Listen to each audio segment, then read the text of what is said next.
زندگی کی باغ دوڑ میں انسان اکثر ان ہستیوں کو بھول جاتا ہے جن کی بدولت وہ دنیا میں آیا، جنہوں نے اس کے لیے راتوں کو جاگ کر دعائیں مانگی اور اپنی خوشیاں قربان کر کے اس کے لیے آسانیاں پیدا کی۔ ان میں سب سے عظیم ہستی ماں ہے۔ قرآن مجید میں اللہ تعالیٰ فرماتا ہے، ترجمہ: اور ہم نے انسان کو والدین کے ساتھ حسن سلوک کرنے کی تاکید کی ہے۔ اس کی ماں نے مشقت کے ساتھ اسے پیٹ میں رکھا اور مشقت کے ساتھ جنا۔ یہ واقعہ اسی محبت، قربانی اور خدمت کے صلے کی داستان ہے۔ قصہ ایک نوجوان احمد کا ہے جو ایک چھوٹے سے گاؤں سے شہر تعلیم کے لیے آیا تھا۔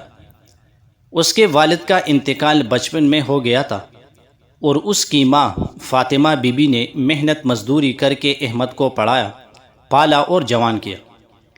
احمد جب شہر پہنچا تو اس کے حالات بہتر ہونے لگے۔ اس نے نوکری حاصل کر لی، دوستوں کی محفلوں میں جانے لگا اور آہستہ آہستہ اپنی ماں کے خطوط کا جواب دینا کم کر دیا۔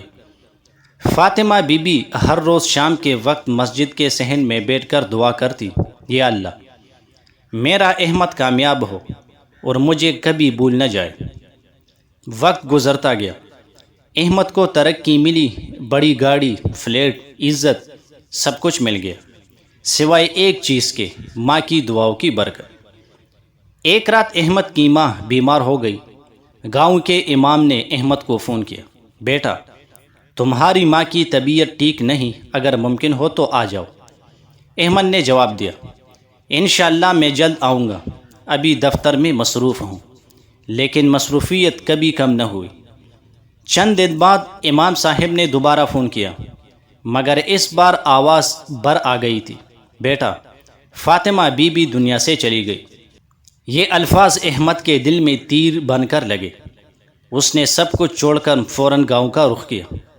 رات کے وقت وہ قبرستان پہنچا۔ مٹی ابھی گیلی تھی۔ احمد گھٹنوں کے بل بیٹھ گیا اور روتے ہوئے بولا، ماں، میں دیر کر گیا، آپ کی خدمت نہ کر سکا۔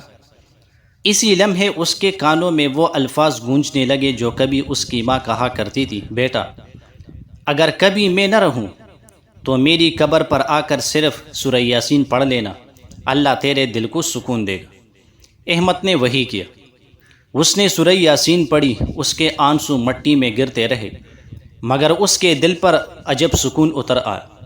ایسا لگا جیسے کسی نے دل پر ہاتھ رکھا ہو۔ چند ماہ بعد احمد واپس شہر آیا۔ اس نے فیصلہ کیا کہ اپنی ماں کے نام پر ایک خیراتی کلینک بنائے گا تاکہ لوگوں کی خدمت ہو، کیونکہ فاطمہ بی بی ہمیشہ کہا کرتی تھی، بیٹا، ماں کی خدمت کا صلہ صرف ماں کو راضی کرنے میں نہیں بلکہ انسانیت کی خدمت میں بھی ہے۔ احمد نے فاطمہ ویلفیئر کلینک کے نام سے ایک چھوٹا سا مرکز قائم کیا۔ کلینک میں غریبوں کا مفت علاج ہوتا، یتیم بچوں کو دوا دی جاتی اور بزرگوں کے لیے آرام گاہ بنائی گئی۔ شروع میں چند لوگ آتے تھے، پھر یہ جگہ گاؤں کی پہچان بن گئی۔ ایک دن احمد کی زندگی کا نیا موڑ آیا۔ ایک مشہور ادارے کے سربراہ وہاں علاج کے لیے آئے۔ انہیں احمد کی محنت اور نیت پسند آئی اور انہوں نے احمد کو ایک بڑا پروجیکٹ آفر کیا۔ احمد نے کہا، جناب، میں اس موقع کا حقدار نہیں، یہ سب میری ماں کی دعا کا نتیجہ ہے۔ اس کے بعد احمد نے اپنی ماں کے نام پر مزید 2 کلینک کھولے اور ہر سال اپنی ماں کے انتقال کے دن یتیموں میں کھانا تقسیم کرتا۔ ایک رات احمد نے خواب دیکھا۔ اس نے اپنی ماں کو جنت کے باغ میں دیکھا، چہرے پر نور اور ہاتھ میں پھول۔ ماں نے مسکرا کر کہا، بیٹا، اللہ نے مجھے بخش دیا تمہارے نیک اعمال کی وجہ سے۔ تم نے میری خدمت دنیا میں نہیں کی، مگر میرے بعد کی خدمت نے میرا مقام بلند کر دیا۔ جب احمد کی آنکھ کھلی تو اس کی آنکھوں سے آنسو بہہ رہے تھے۔ اس نے سجدہ کیا اور کہا، اے اللہ، اگر میں دنیا کی کسی نعمت کا حقدار ہوں تو صرف اپنی ماں کی وجہ سے۔ قرآن اور حدیث میں ماں کی خدمت کی بے شمار تاکید آئی ہے۔ ترجمہ: اور تیرے رب نے فیصلہ کر دیا ہے کہ تم سوائے اس کے کسی کی عبادت نہ کرو اور والدین کے ساتھ حسن سلوک کرو۔ حضرت ابو ہریرہ رضی اللہ عنہ سے روایت ہے کہ ایک شخص جناب نبی کریم علیہ السلام کے پاس آیا اور عرض کیا، یا رسول اللہ، میرے حسن سلوک کا سب سے زیادہ حقدار کون ہے؟ نبی کریم علیہ السلام نے فرمایا تیری ماں۔ اس نے پوچھا پھر کون؟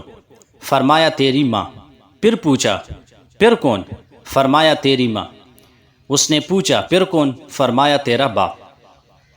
ایک اور حدیث میں ہے، جنت تمہاری ماں کے قدموں تلے ہے۔ احمد کی کہانی ہمیں یہ سبق دیتی ہے کہ ماں کی خدمت صرف اس وقت نہیں جب وہ زندہ ہو، بلکہ اس کے بعد بھی اس کے نام پر نیک عمل، صدقہ، دعا اور خدمت کر کے اس کا حق ادا کیا جا سکتا ہے۔